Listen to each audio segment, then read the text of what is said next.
This question says that a particle is projected with u is equal to 40 meter per second at an angle theta is equal to 30 degrees with the horizontal from a point on the ground. Find the following. The first part is the velocity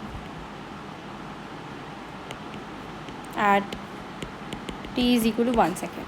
So first of all, we will draw a rough diagram of how the projectile is going to look like. So we know that the initial velocity is given as u is equal to 40 meters per second. So we can find the components of this velocity. So ux is u cos theta, and theta is given to us as 30 degrees. So 40 into cos 30 degrees, 40 into root 3 by 2. This will be 20 root 3 meters per second. And for the vertical velocity, it will be u sine theta, 40 into sine 30, which is 40 into 1 by 2. This will be 20 meters per second.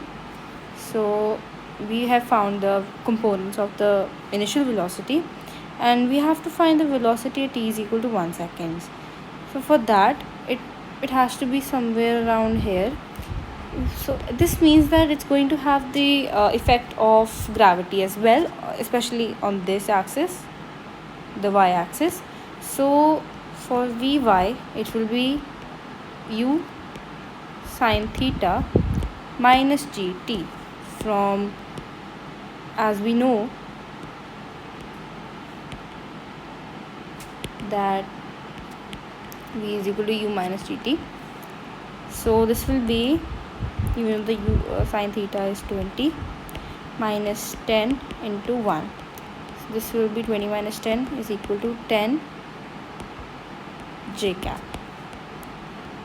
This will be the vertical velocity at t is equal to 1 second, and we know that it's going to remain constant, the velocity along x-axis. So it's simply going to be, or we can check it as well, u cos theta, and there will be no effect of gravity here, so it will be 20 root 3 meters per second. So velocity at t is equal to 1 second will be 20 root 3 I cap plus 10 j cap meters per second. The second part of this question is to find the velocity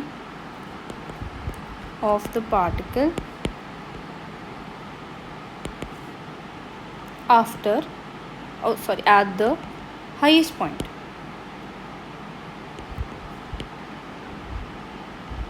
So we know at the highest point it's going to be like this. So here the vertical velocity is going to be 0, and Vx we know that's 20 root 3 meters per second. So we have to find the velocity at the highest point.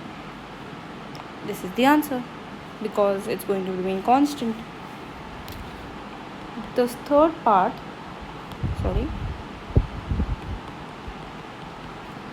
is the maximum height. You have to find the maximum height.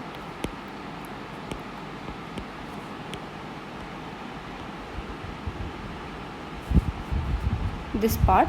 So we will find it using the formula that we have, which is u square sine square theta by 2g. This will be 40 into 40 into sine squared 30 degrees by 2 into 10. This will be 20 meters. Fourth part is the total time of flight.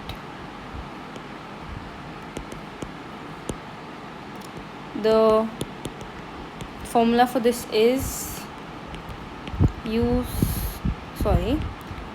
2u sine theta by g, which is 2 into 40 into 1 by 2 by 10, which is 4 seconds. The next part is to find the range of projectile,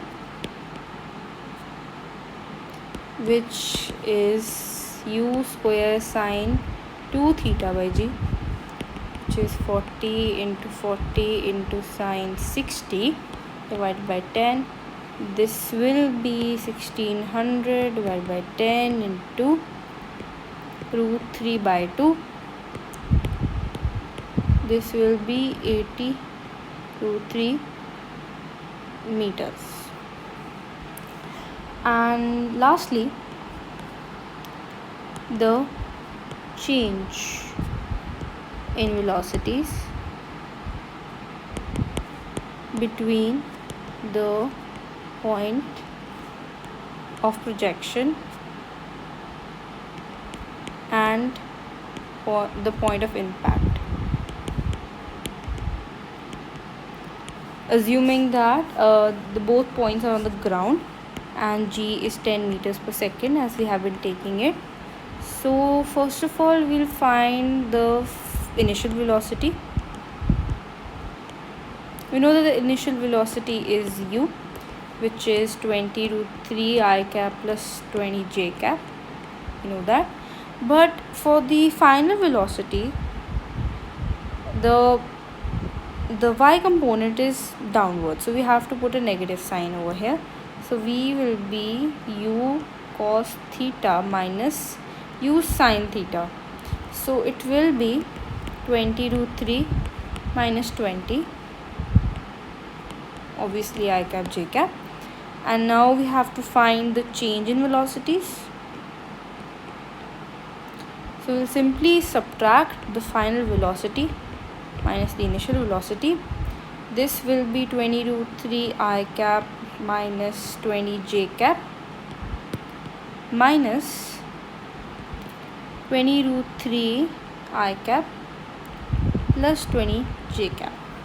This will be 20 root 3 I cap minus 20 j cap minus 20 root 3 I cap minus 20 j cap. This will get cancelled out and this will be 40 j cap. So this means that